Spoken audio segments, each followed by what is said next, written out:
we're in, and it is real. And we wrestle not against flesh and blood, though, but against principalities, against powers, against the rulers of the darkness of this earth, the world, against spiritual wickedness in high places. And man, so there is a need to sound the battle cry and hold the fort. And so for all of that, that's a good encouragement tonight, and good to come together. And we're not alone, and to know that the others are in the battle as well.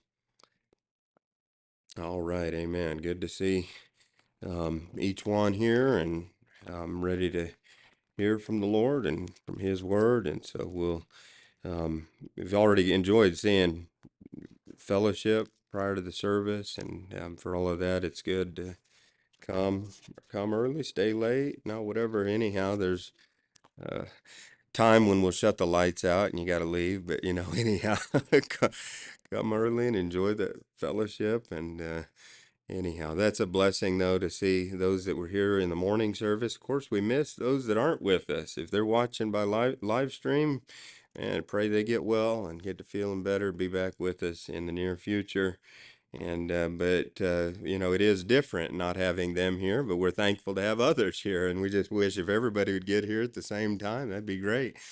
But thankful that we had some first-time guests today, and several first-time guests today, and just pray that the Lord continues to do that each week, and some returning guests as well. And so pray that souls will be saved, even in the follow-ups and results of those things. And of course, with everybody, the commitment that everybody made today to give out 10 gospel tracts.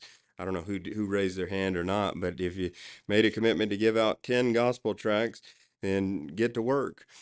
And I have I feel so convicted and ashamed and everything else under the sun. We had a delivery come earlier from an Amazon delivery. They work 24/7, I think, those guys. But anyhow, I went out there to get it, to bring it in, and I didn't have any gospel tracts on me. And man, that guy's in a hurry, and I missed an opportunity, is what I'm saying. I missed an opportunity by not having a gospel tract on me to take it. And but anyhow, just saying, we let's try to be ready, to do that. And God will give opportunities throughout the week, and so let's be faithful to do that, and to do that simple word, two-letter word, right? Two simple word, two-letter words that we looked at this morning: go and do. Go. And it is simple and small. Those two things, those two small words, can make a big difference. And when we just begin to go and do, and go and then hear what needs to be done and then do it, and then that makes life simple. Really, it's not as complicated as we make it. And so I want to see it in terms of just simple obedience. And um, obedience is a beautiful thing. It is a good thing. It's not something that we should look at as and turn it, or we shouldn't turn it around into something that it isn't, as if we are somehow forced to do something against our will. That's not obedience. That's not what it's all about. But it's about us conforming our will and our desire, and yielding and submitting and serving. And there's a lot. It can go a long way if we would just simply do that. And some people, really struggle with that, and I know that can be the case in human nature. And we're human, right? Human, as Brother Dave McCracken would say. And the human nature doesn't want to yield. And so, I mean, I'm just as guilty of this as anyone. And oh, I'll save that story for another time. I just had a thought come to my mind, but I'll save. Oh, but the Lord's teaching me in that way. I'll just put it that way, that there's things that happen that make me realize sometimes I might not be as yielded as I ought to be. And so I'm just saying that when we see this, I want us to look at it tonight in this way, from this perspective of objections to obedience. Objections to obedience, which would lead someone to disobedience. And looking at the contrast between obedience and disobedience, you see the beauty of obedience, but you see the I mean, how awful disobedience is as well. And I think that we need to see that how good things could be and how bad they will be if we don't obey. And simple thoughts, and we know parents teaching kids, children, obey your parents in the Lord, for this is right. That should be taught, should be caught, and from a young age, an early age, they should learn the basics of obedience. But it's not always the case, and so sometimes you find adults that still haven't grasped it, or they've grown out of it. And we don't grow out of that, we don't grow out of a need for that. And so I want to look at this tonight and try to look at it from a perspective that I believe it'll help us to see some of the reasons that people don't obey. And we'll kind of backtrack first and look at obedience and then go back to that and see it from the life of Joseph. From the life of Joseph, you know how he was placed in the position as ruler and as governor and head over this operation there in Egypt, and Pharaoh had placed him in that, and it was Pharaoh who said, "Go unto Joseph, and what he saith to you, do it, or do what he's told you." And so Pharaoh is pointing them to him, and it's conferring that authority. I mean, it's backing him in that. So what he says has the backing of Pharaoh behind it. And when we see obedience to man is really being ultimately submission to God, it changes the way that we view things in that way. Really, it makes it not about us just obeying to complying to man's wishes, but obeying and submitting to God's wishes. And if we do it to please him, then that changes, and it makes everything work better. In our desire to please him, we please them. And so that's where I hope that we'll see it tonight. But look over to Genesis 37, or just approach it from this way. We had seen in Genesis 41 where Pharaoh said, "What he saith to you, do." But now look at Genesis 37. Go back to the beginning of the account of the life of Joseph. And you remember how his brothers hated him? And Joseph dreamed, and these dreams didn't make them love him more. They made him hate him more. And they already hated him because of the favoritism his father had shown in the coat of many colors. But then when his brothers saw this, they hated him and could not speak peaceably unto him. So there was a wedge, there was a divide there, and it wasn't good, it wasn't healthy. In verse number 5, Joseph dreamed a dream, and he told it his brethren, and it says this: they hated him yet the more. And he said unto them, "Hear, I pray you, this dream which I have dreamed." Oh, okay, we're ready. No, they weren't ready. They didn't want to hear it. But notice he says, "And he said unto them, Hear, I pray you, this dream which I've dreamed. For behold, we were binding sheaves in the field, and lo, my sheaf arose and also stood upright. Behold, your sheaves stood round about and made obeisance to my sheaf." And his brethren said to him, "Shalt thou indeed reign over us? Or shalt thou indeed have dominion over us?" It means like, you think that we're going to obey you and be subject to you? You got another thing coming. "And they hated him yet the more for his dreams and for his words. And he dreamed yet another dream, and told it his brethren, and said, Behold, I have dreamed a dream more, and behold, the sun and the moon and the 11 stars made obeisance to me. And he told it to his father and to his brethren, and his father rebuked him, and said unto him, What is this dream that thou hast dreamed? Shall I and thy mother and thy brethren indeed come to bow down ourselves to thee to the earth? And his brethren envied him, but his father observed the saying. They said, No way. Well, of course, we know the story and how it ended up, so that they came and then they were required to do what he had said. And that's the way that God had put it and orchestrated it. And so it was kind of them eating their own words in that way. But there was serious objections that they would have had to obeying him. I want to kind of see from the root of that, the problem. And tonight I pray that God would open our hearts and understanding to this. Let's go to the Lord in prayer.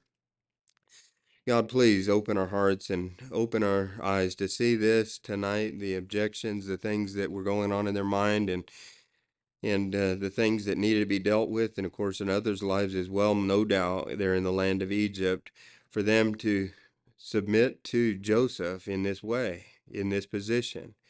And Lord, I thank you that it ended well. It seemed to end well, and that all um, was taken care of, and people survived the famine. And there's no doubt the salvation physically that you brought to the land.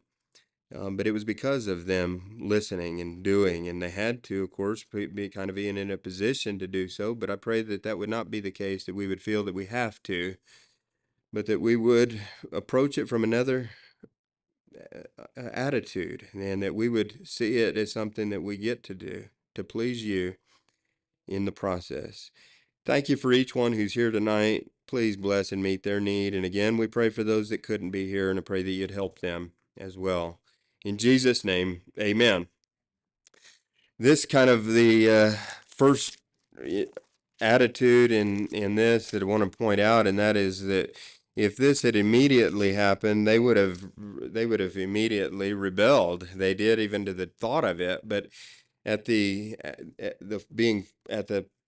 time they were forced to do this, a lot of people rebel against the authority, and we'll come to that. I believe that rebellion can be seen in Luke chapter 19, verse 14. Here's the thought in Luke 19, verse number 14.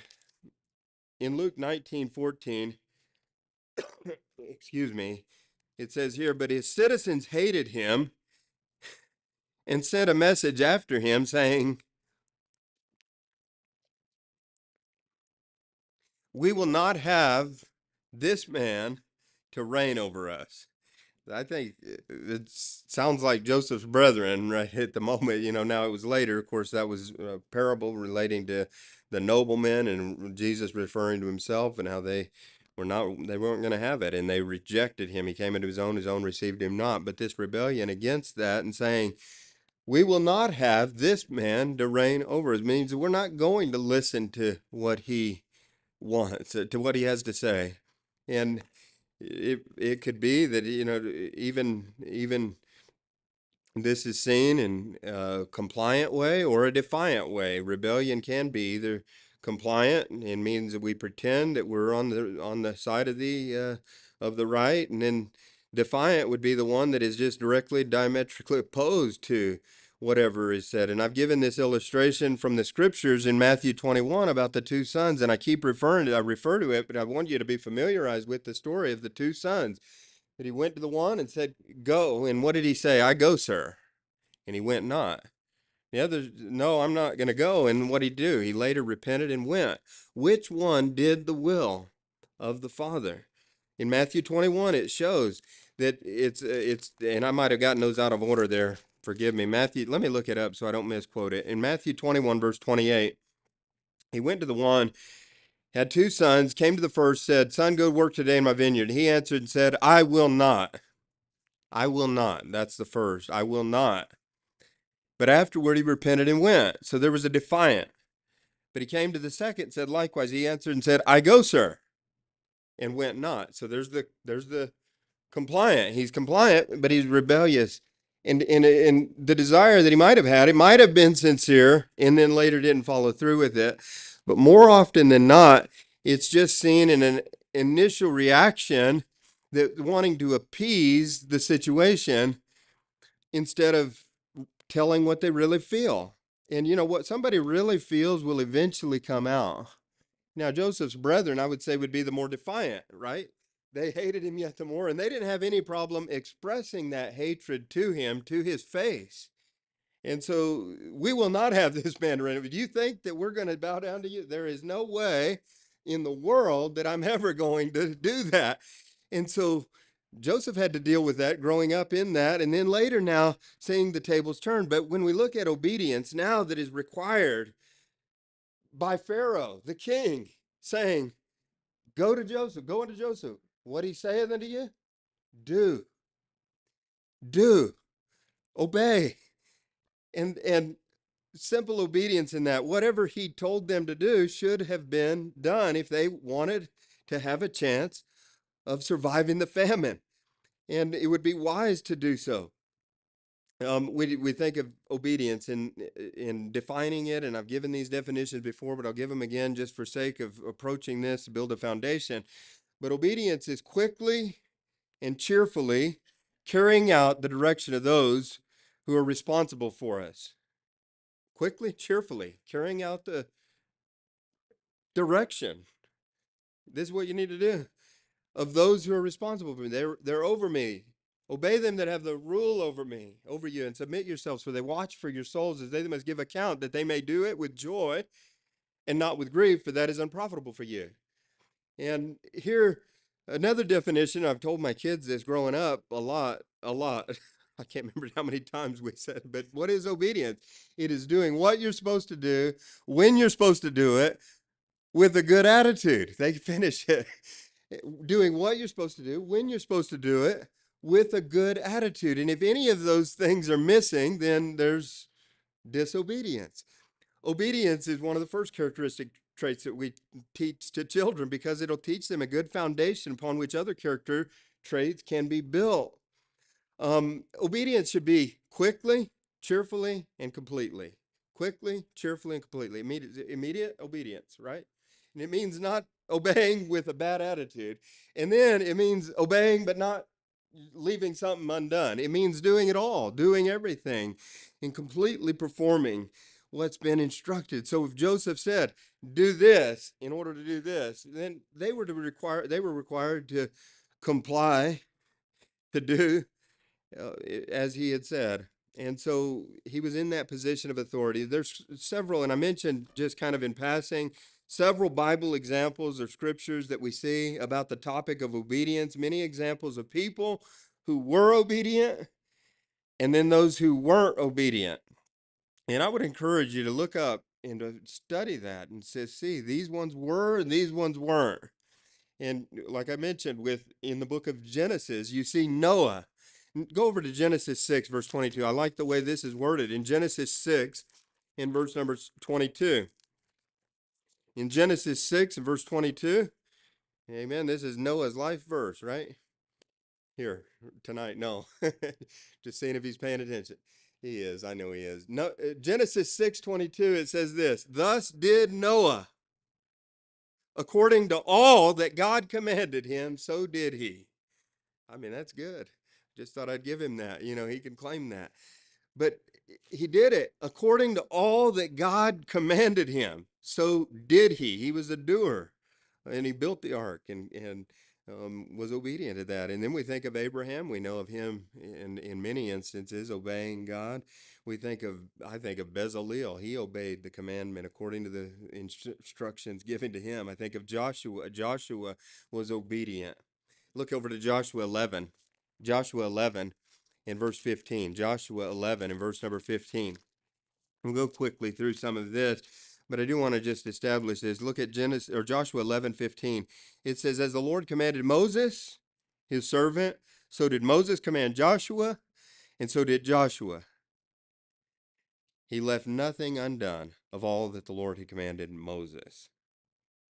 See the chain and how it was delivered to him and how he kept that. That was good. I think of Samson's parents. Samson's parents even asked, how shall we do this? According to this child that you're going to give us, what are we going to do? And then the instructions were given as to what he could do and couldn't do and what he needed to abstain from. And so they wanted to know. Samson's father, Manoah, wanted to know how.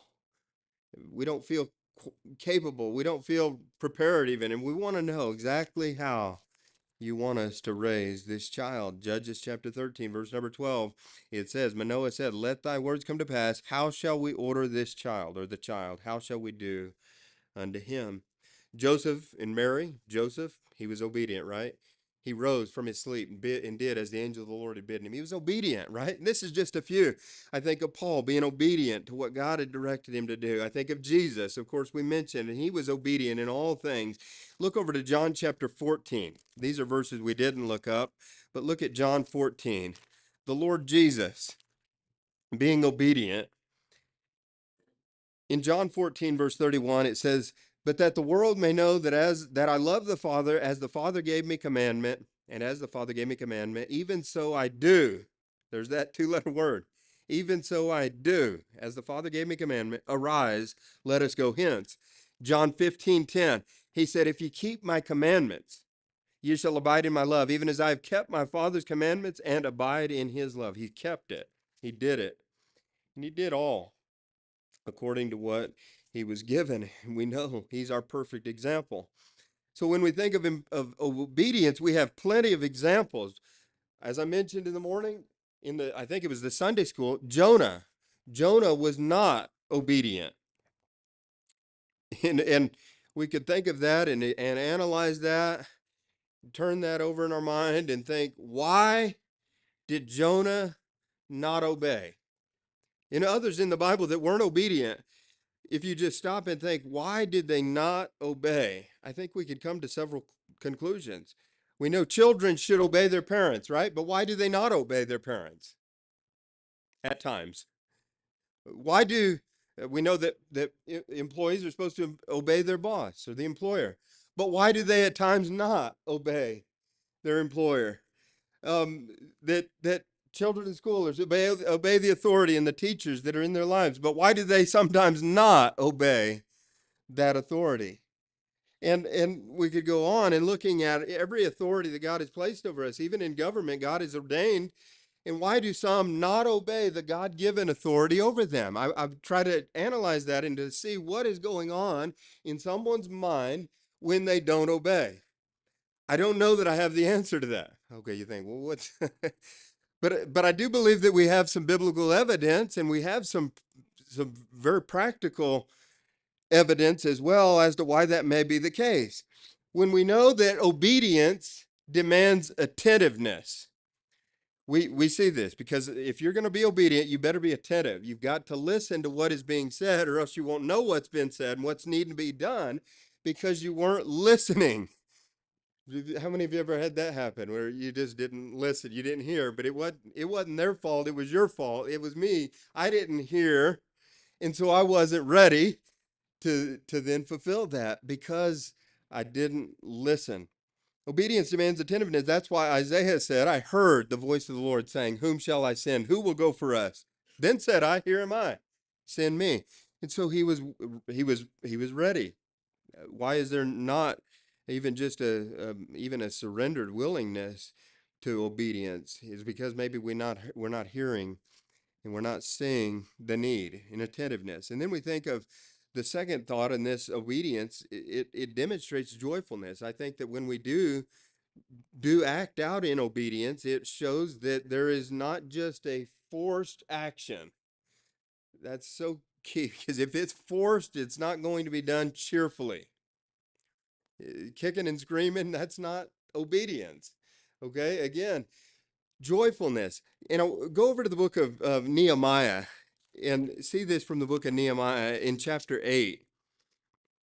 In Nehemiah chapter 8, verse number 9, Nehemiah, which is the Tirshatha, and Ezra the priest, the scribe, and the Levites that taught the people, they're in the authority, right? And they're speaking to the people, and they said unto all the people, "This day is holy unto the Lord your God. Mourn not nor weep."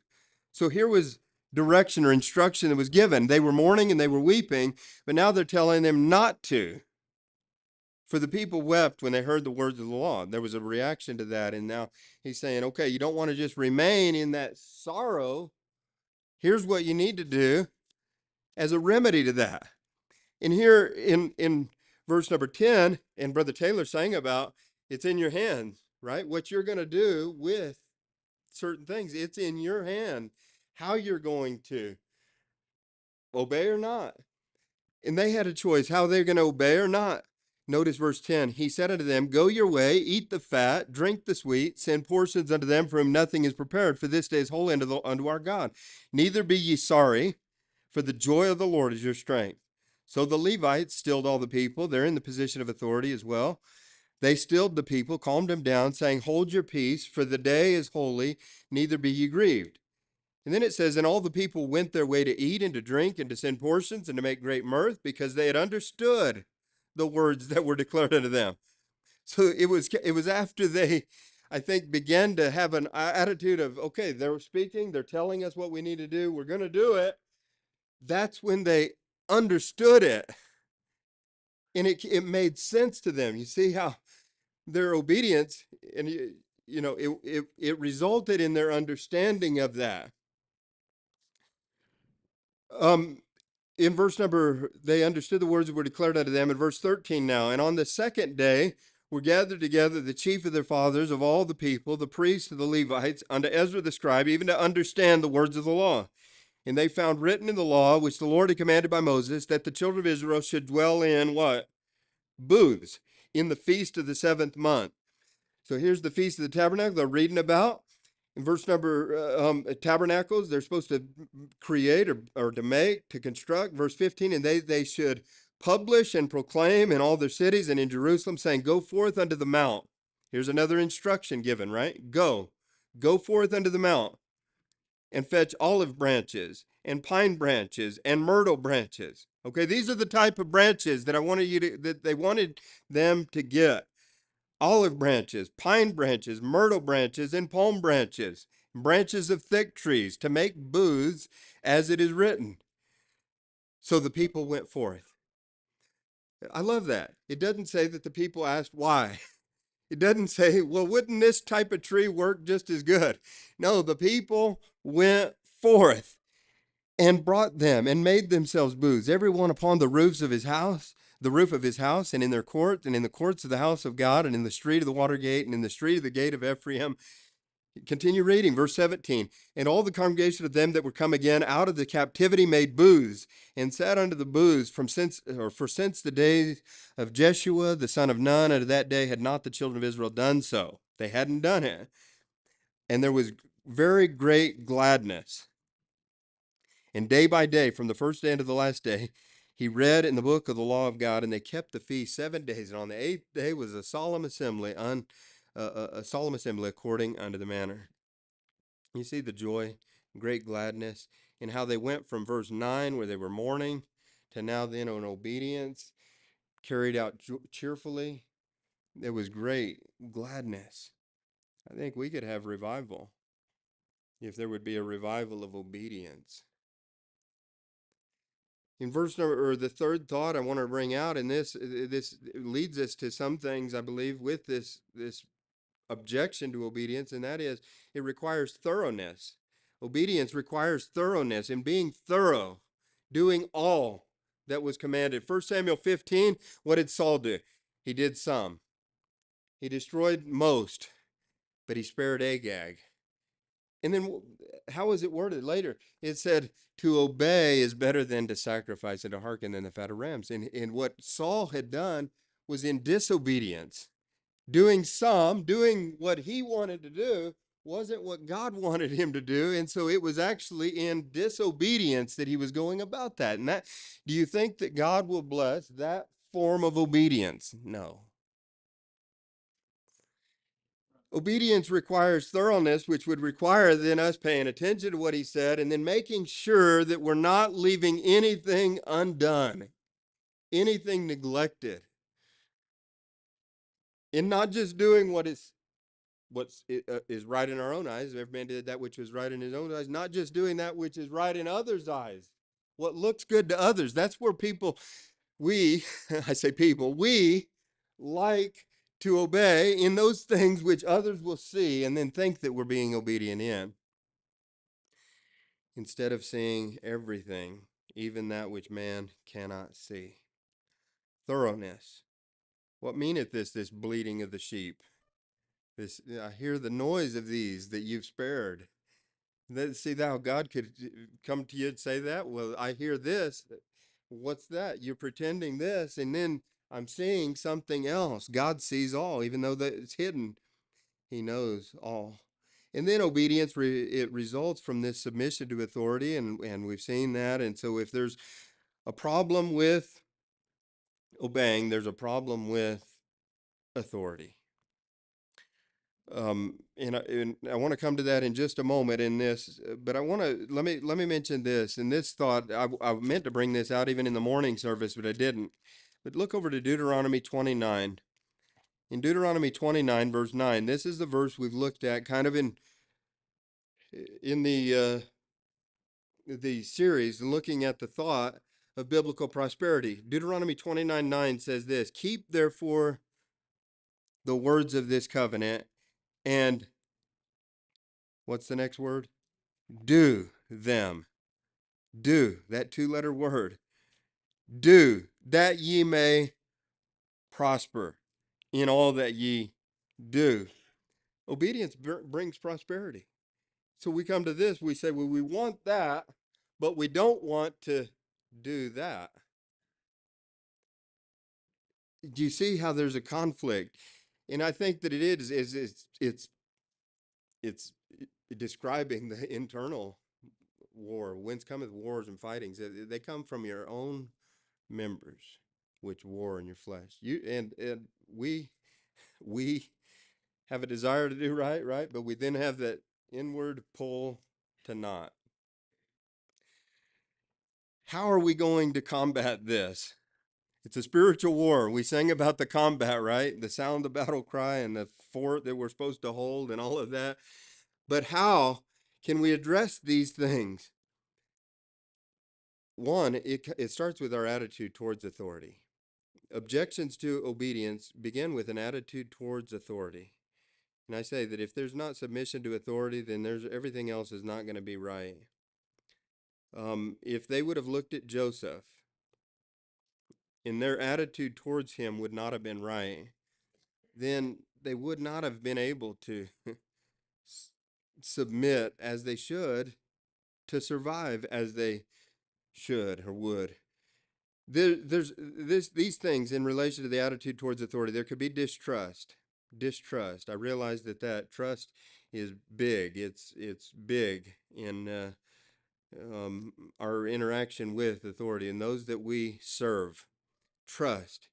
A lack of trust can result in a breakdown of all kinds of things in our life, and maybe it is because we've been hurt, and so then we have a very hard time trusting because of that broken trust. And we've got to see that it's not always that way, in that if we take that attitude again, we're going to be hurting ourselves. It is in Hebrews where it says, obey them that have the rule over you and submit yourselves, for they watch for your souls as they that must give account, that they may do it with joy and not with grief, for that is unprofitable for you. Distrust, though, could also be in a sense where you're not trusting that they have your best interest in mind. If somebody's telling you something to do, how do I know that they really are? They're not just thinking about themselves. They're not thinking about me and the effect that it would have. And so some people approach obedience in that way. I'm saying that people, and you could look at it in terms of what they feel about or how they feel about the one giving the instruction. That says a lot. And it can't be forced. I think that, there's only so much that someone can do, but it's got to be earned. And there's going to be some times that there's going to be proving of this. And over time, you come to see that no, and there ought to be a willingness to trust, even when there's not it's because of the authority that God has placed. And so in that, you've got to learn how to trust. This also in the attitude towards authority, I think, could evidence itself in disdain. You see a disrespect towards authority. We're seeing so much of this. We're seeing it more and more. And with Joseph, disdain could have been seen in them saying, well, how did he get to that position? Feeling that he's not worthy to be in that position. And so I shouldn't have to submit to him because I didn't place him in that position. And so looking at the chain of authority and command, that can affect someone's determination of whether they're going to obey. The problem, I think, would then be, and I've seen it in my own life, a pride, a lack of submission in whatever realm it is. Authority in whatever area it is. There's you know um, those that serve under people, but they're still over people. Disdain is dangerous. Disdain for them is like a hatred that's within. It's a contempt. In First Peter chapter 2, he deals with being submitted. In First Peter chapter 2, and Peter tells of this happening to those that are even, to not only those that are good, but also to those that aren't. This is a pattern of submission. In First Peter chapter 2, he says, submit yourselves to every ordinance of man, as unto the Lord, or to every man for the Lord's sake, whether it be to the king or as supreme, or unto governors, as unto them that are sent by him, for the punishment of evildoers, and for the praise of them that do well. For so is the will of God, that with well doing you may put to silence the ignorance of foolish men, as free, and not using your liberty for a cloak of maliciousness, but as the servants of God. Honor all men, love the brotherhood, fear God, honor the king. Servants, be subject to your masters with all fear, not only to the good and gentle, but also to the froward. For this is thankworthy if a man for conscience toward God endure grief, suffering wrongfully. You might have those in your life, and you still need to submit as unto the Lord. And distrust, disdain, or here's another attitude towards authority, and that would be displeasure, that there is not a desire to please. This, if there is this, I think this could describe a lot. When we don't have a desire to please, then we don't care what people think. And it stems from our attitude towards God as the authority. Do I really have a desire to please God? See, Paul said this, endure hardness as a good soldier of Jesus Christ. No man that warreth entangleth himself with the affairs of this life, that he may what? Please him who hath chosen him to be a soldier. You think of the military. We sang the songs. We sing, if military personnel can go into harm's way because they're directed to do so, their desire, they put country before self. They serve those that are over them. And I'm not saying that every one of them are perfect, but I'm saying this, that they endure a lot of things even because they want to please those that are over them. When we do, we see things begin to change. In our life, our attitude towards those that are in authority over us will change as well when we see and have a desire to please them, not to just be a people pleaser, but to please God ultimately. Your attitude towards authority is an objection to obedience. I think that many people don't see. That's why they don't obey. And it hurts to see, when there's a breakdown in that, and you think, well, how can that be rebuilt? I mean, that's a desire, not to just tear down the foundations of this, but to rebuild them, to help us to see where did this start? And I think that the events that we see around our country, of course, reveal some of these things where there is no submission to authority. I mean, people get pulled over by the police, and they're in their mind, they're trying to determine whether or not they want to comply or not. And I mean, it just determines, and you can see it doesn't turn out well for a lot of people who resist. Read Romans 13, you see.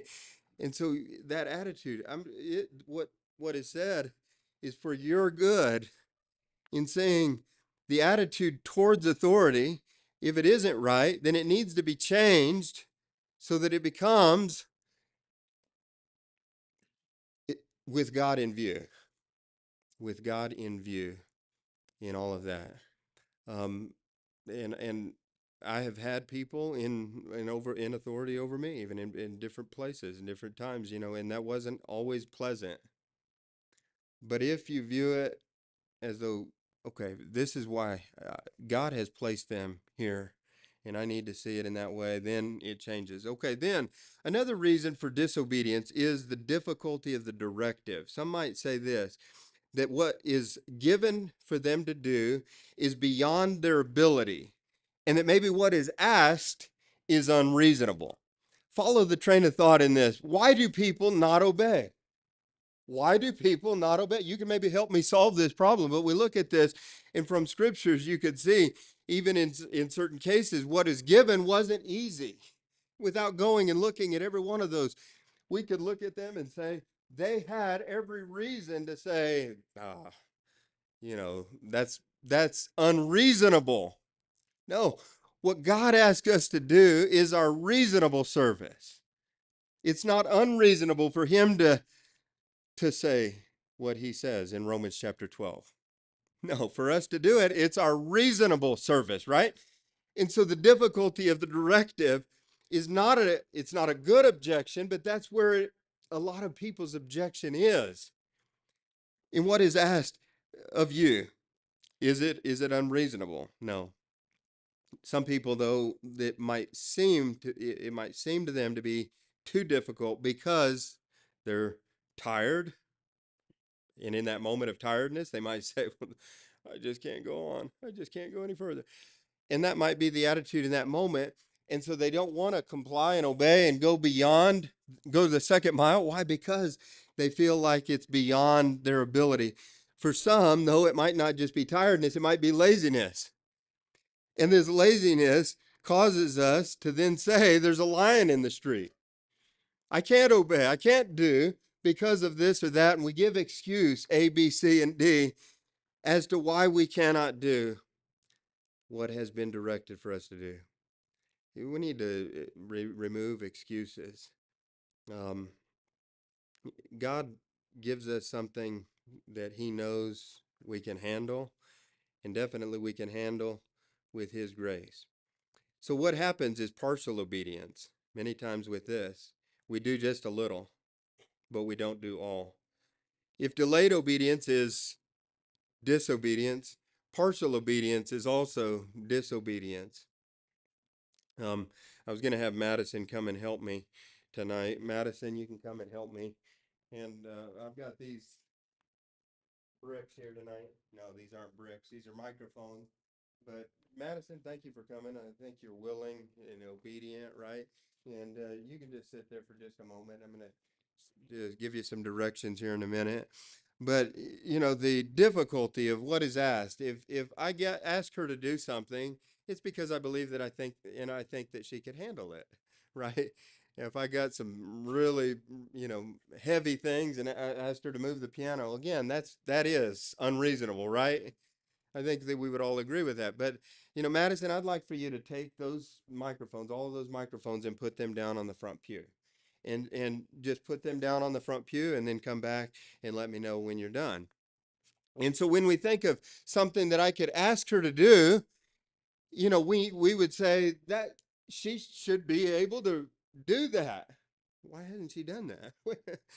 She hadn't done it. Madison, I thought I told you, take those and put those down on the front pew. All of those microphones, take them and put them down on the front pew.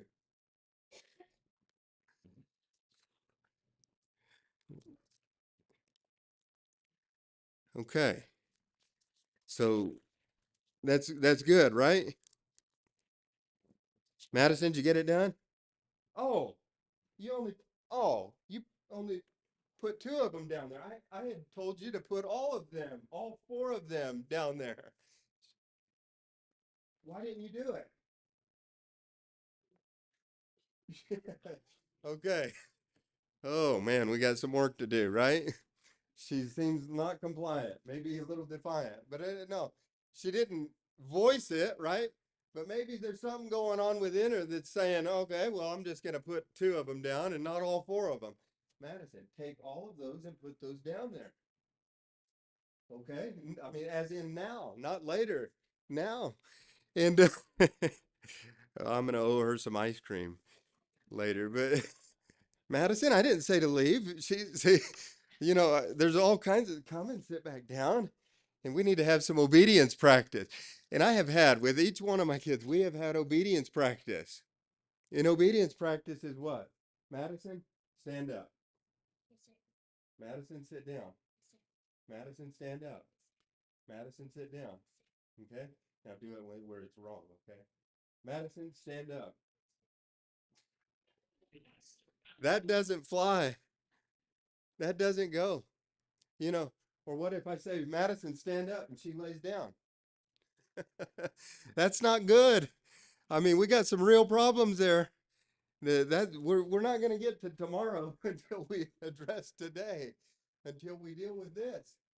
And so, Madison, go. Let's try this. I think she might learn.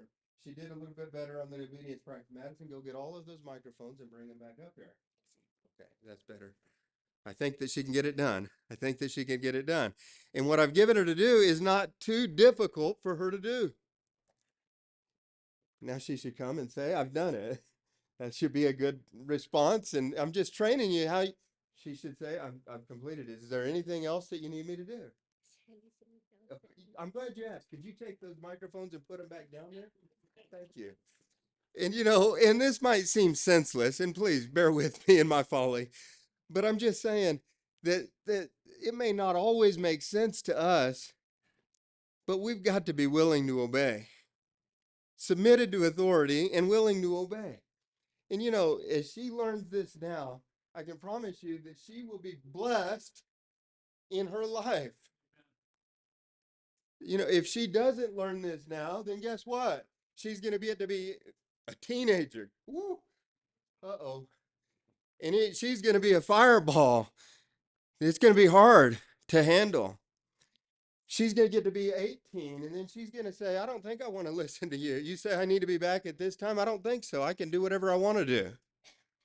And that's not going to go well for her. And there's going to be a trail of destruction in her life if she doesn't get it now.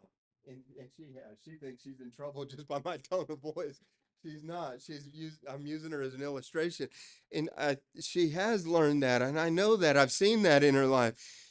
Not perfect, no, by any means. But I'm saying that, there's some things that I'm afraid that some teenagers haven't gotten. And I'm afraid there's some of those things that some adults haven't yet gotten. And so if we need to revisit first grade when it comes to obedience, then let's do it for God to get a hold of our heart. The heart of the matter, the heart of obedience is submission to his authority. And so, I'm approaching this attitude towards authority, difficulty of the directive, and then number three, and I've kind of skipped some of this even, but consideration of the consequences. That's why some people they don't disobey. They don't obey is because they consider, what are the consequences? And if there are no consequences that they can see, then they don't fear to disobey.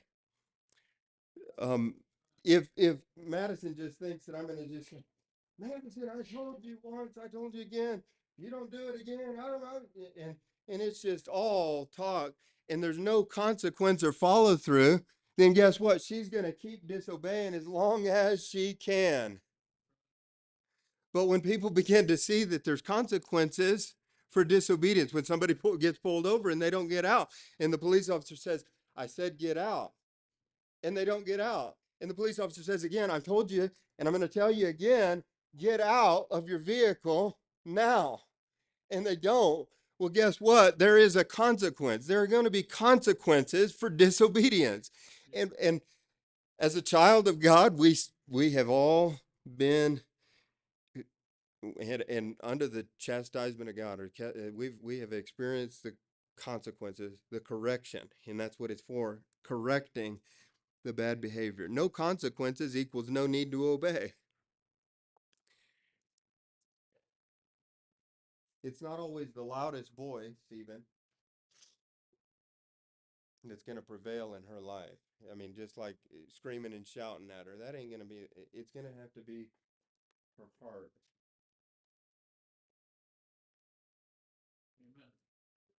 She If she only obeys because of the fear of consequences, there's still a problem. We don't obey God just because we fear that he's going to beat us upside the head if we don't obey. There has to come a point, though, where we see there's consequences, but we obey out of love. Joseph's brothers didn't love him. They hated him. They hated him yet the more. There was disdain. There was an attitude towards him that wasn't right. And it took a lot of turning in that situation for that to ever come about where they would be before him and be willing to listen in this that he said. Many other lessons could be drawn from that, pointing back to that. But Madison, go and get those microphones and bring them back up here. Put them back up here, okay? So I don't have to do it later. Thank you. No, and she she has it down now, at least because you're watching. Here, put them under here instead, okay? See, she didn't say, but you told me to put them over here. No, I might have changed my mind, but she still was willing to adjust with that. Simple, simple thing. Madison, you can go ahead and be seated. And we'll get some ice cream later, maybe. So, anyhow, I wasn't quite sure how that illustration would go. So thank you for bearing with me in that. I don't know that I explained it well or not, but I hope that we learn to obey and that we experience biblical prosperity when there's a revival of obedience. God, you said go into all the world and preach the gospel to every creature. Okay. Personally, yes, I need to do that. I need to go. Through my giving, I need to go. I need to do this. I need to be involved in it. If I'm not, then why not? Why not? Why haven't I been compliant? When I know what you want me to do in relation to these different basics in the Christian life, I know what you want me to do, and I've not been doing it. God is very long suffering too, and He's given us chance after chance. But don't just be one that says, "I go, sir." Be one that goes, sir. Be one that's willing to follow through. Father, we thank you now, and we ask that you would help us to have even a more clearer understanding. And maybe I've not done as well in explaining it, but I pray that you would take it and use these thoughts, lessons that are drawn from the life of Joseph and other examples even. And I pray that our attitude would be right, our desire would be right to please you. And I pray that you'd help each one at home in these areas, in the structure of authority within the home. Pray that you'd help each one on the job in these areas and